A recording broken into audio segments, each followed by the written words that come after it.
Mesdames, Messieurs, bonjour, bon appétit et merci de nous suivre dans cette édition de la mi-journée. Elle a pratiquement mis tout le monde d'accord ce dimanche 25 mars. Ramlati Ali de la République en marche a survolé les élections législatives partielles de la première circonscription avec 54,99% d'après les derniers chiffres de la préfecture. Elle bat ainsi nettement son rival Elad Chakrina des Républicains qui a recueilli 45,01%, tout simplement un véritable plébiscite. Je vous propose les réactions des deux candidats juste après la proclamation des résultats.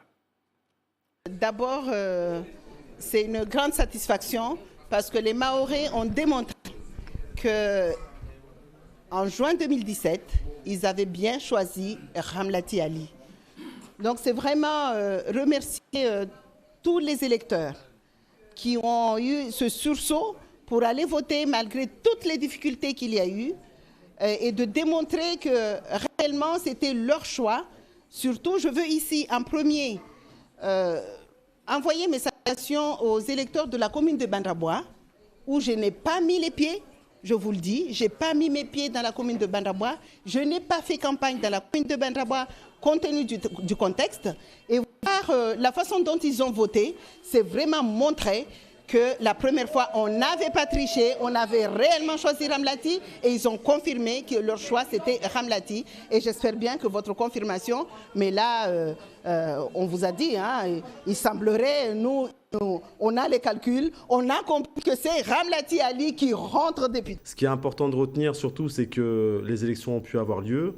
Et par conséquent, la démocratie s'est exprimée. Donc ce soir, évidemment, nous, ce qui est tout à fait normal, c'est un résultat qui ne nous satisfait pas. Mais c'est dans la démocratie. Et ce qui est important, c'est que justement, les électeurs ont pu s'exprimer. Donc, quoi qu'il en soit, nous sommes ravis en tout cas que les Mahorais puissent de nouveau passer à autre chose. Et je crois qu'il est important plus que jamais que nous soyons unis. Donc je serai avec toutes celles et tous ceux qui veulent continuer un combat pour défendre Mayotte, y compris avec Mme Ali, comme avec d'autres, parce que ce qui est important, c'est l'unité de Mayotte. Ramlati Ali qui retrouve ainsi son siège au Palais Bourbon après l'annulation de la première élection de juin dernier. Son portrait avec Miss Odine Bakar. On la connaît surtout de par son activité professionnelle au centre hospitalier de Mayotte et de son étiquette socialiste. Mais Ramlati Ali, néanmoins, occupe bien le devant de la scène des conseils d'administration locaux depuis de nombreuses années. Âgée de 57 ans, mariée, la Pamandienne médecin a occupé plusieurs responsabilités au CHM. J'ai été chef de la médecine, chef de pôle de médecine, psychiatrie, rééducation et luxa. Elle est également présidente de la CIM, la Société immobilière de Mayotte, depuis 2014. Ramlati Ali occupe aussi la présidence du CNFPT, le Centre national de la fonction publique territoriale. Cette militante associative, notamment au sein des femmes leaders, a plusieurs cordes à son arc et dans ses différentes prises de parole, la femme n'est jamais loin. Côté politique, Ramlati Ali a été la première édile femme de Pamandi de 2008 à 2014. Pour des raisons d'inéligibilité dues à son compte de campagne, elle n'a pas pu se représenter à sa propre succession. Elle se lance alors pour une première tentative aux législatives en 2012 avec son score de 7,98% et n'a pas réussi à se qualifier. Elle réitère en 2017, de rebondissement en rebondissement, la commission électorale l'a enfin proclamée députée de Mayotte pour la première circonscription, la première femme parlementaire. C'est une bonne chose aussi pour toutes les femmes mahoraises, pour nos petites sœurs et puis nos enfants. Il faut qu'à un moment, on montre qu'une femme aussi peut prendre des responsabilités. On ne sait pas faire que les matabas, on sait faire autre chose. Estampillé LRM, son élection invalidée 7 mois plus tard avec une mise en examen. Retour aux urnes donc pour la première circonscription sur fond de crise sociale. Au premier comme au second tour de cette législative partielle, Ramlati Ali confirme sa position de vainqueur et retrouve son siège à l'Assemblée nationale. Dans le reste de l'actualité, ce fait divers survenu à Chirongui dans le sud, une femme a violemment agressé son conjoint au niveau de son bas-ventre. Direction Chirongui, tout de suite, où nous allons retrouver Laini Seydachim, accompagné de Daniel Abdou. Laini, bonjour. Alors, quels sont les éléments de cette agression là-bas à Chirongui? Bonjour Darwesh, je ne sais pas si vous m'entendez, mais ce que je peux dire là actuellement, c'est que les faits se seraient déroulés tôt ce matin, ici dans ce quartier qui s'appelle Badjali Konro. Je ne sais pas si vous voyez derrière moi, il y a un banga derrière les bananiers où s'est déroulé le drame. Un homme a été retrouvé en train de baigner dans son sang suite à une blessure sur le bas-ventre. On ne sait pas exactement à quel endroit cela se situe, mais selon certains témoignages que l'on a recueillis ici, ce seraient les conséquences d'une agression d'ordre conjugal. En effet, chaque fin du mois, il y aurait au sein de ce couple des violences qui se produisent. La victime Malidi Oumadi, âgée de 38 ans environ, a été secourue par les pompiers et transportée ensuite par l'hélicoptère de la gendarmerie vers l'hôpital de Mamoudzou. Les gendarmes sont à pied d'œuvre depuis tout à l'heure, appuyés par un maître chien pour effectuer les premières constatations sur les lieux du drame, mais aussi rechercher d'éventuels auteurs présumés.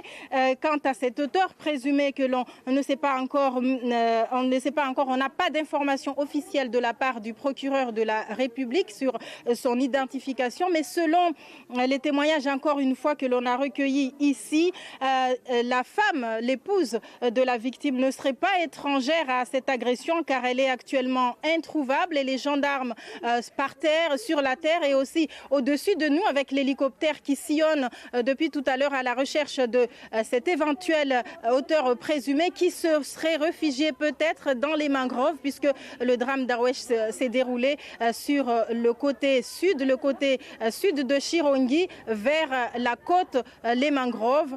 Donc ça va être un peu compliqué, mais on voit qu'ils font le nécessaire pour justement que l'auteur présumé ne puisse pas aller très loin.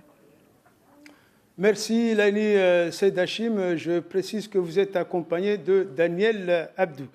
Nous restons toujours dans le sud avec ce passage à l'acte des habitants de Kanikeri après avoir sommé des familles issues de l'immigration clandestine de quitter leur case en tôle construite illégalement sur les hauteurs de la commune. Ils ont mis leur ultimatum à exécution quelques jours plus tard en incendiant notamment quelques-unes de ces habitations précaires. Nous retrouvons Laini Seydachim et Daniel Abdou. C'est ce qui reste des 3 cases incendiées hier à Kanikeli lors d'une opération de décasage. Des images qui rappellent d'autres situations dramatiques qui se sont produites à Mayotte il y a plusieurs mois. C'est une situation très difficile à vivre, vous savez, ces derniers temps. Nous, on a des papiers, mais on nous dit de partir parce qu'on est désenjoignés. Les occupants ont pu quitter les lieux avant l'intervention de la population, emportant avec eux ceux qui pouvaient l'être. Vendredi, les habitants avaient prévenu lors d'une ronde que les migrants illégaux n'étaient plus les bienvenus dans leur commune. Je ne pense pas que les autorités puissent trouver une solution viable parce que même ceux qui sont arrêtés ne sont pas reconduits à la frontière. Je ne pense pas. Il faut faire comme ça jusqu'à ce que ça s'arrête. Pour aller se promener, il faut être à 10 ou 15, même si on est à 20, même si on est à 30, on ne peut plus aller se promener. On nous a privés de notre liberté. Voilà. Donc je comprends les Mahorais, ce qu'ils font aujourd'hui. 3 arrestations en lien avec ces opérations de démolition ont été effectuées par la gendarmerie de Mzouazia.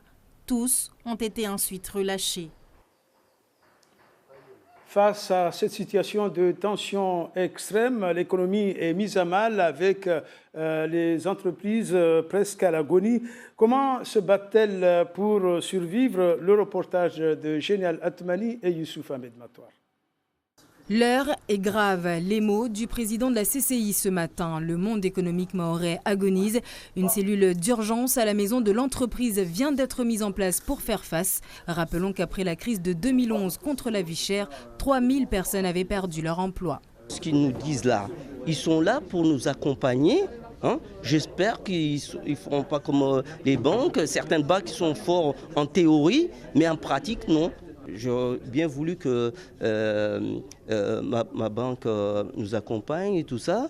De ces côtés-là, non, ils ne veulent pas. Et là, regardez, Adi, ils sont prêts de nous accompagner, tout ça. Juste que je les ai demandé juste de m'avancer 3 500, 3 700 euros, ils ne veulent pas. Et pourtant, à 10 sont prêts de m'avancer 15 000 euros. L'État pourrait se porter garant pour les prêts, l'une des solutions envisagées aujourd'hui. La difficulté, elle est surtout pour les petites entreprises qui ne sont pas forcément au courant facilement de toutes les solutions de crédit qui existent et ainsi de suite. Donc il faut voir avec elles, on essaye de voir avec elles pour qu'elles aient des solutions justement pour tenter, si vous voulez, pour s'en sortir. Après la grève, forcément, il va falloir donc penser aux blessures et donc nous nous préparons pour cela. Combien d'entreprises répertoriées aujourd'hui en difficulté au niveau de la CCI? Alors chez nous, nous avons un peu plus de 7000 entreprises. Donc de différentes tailles. Et pour nous, les actions que nous allons mener n'aura pas de distinction entre grandes ou petites. Tout le monde sera concerné. Une conférence sera mise en place prochainement après identification de tous les problèmes rencontrés, notamment ceux dus au chômage partiel. Il faut savoir que le monde économique commençait à peine à sortir la tête hors de l'eau depuis 2011. Plus 16% de création d'entreprises en 2017, une embellie mise à mal avec la crise contre l'insécurité. Les nouveaux barrages sont recensés ce lundi. Plusieurs arbres ont été abattus. Une difficulté supplémentaire pour les malades.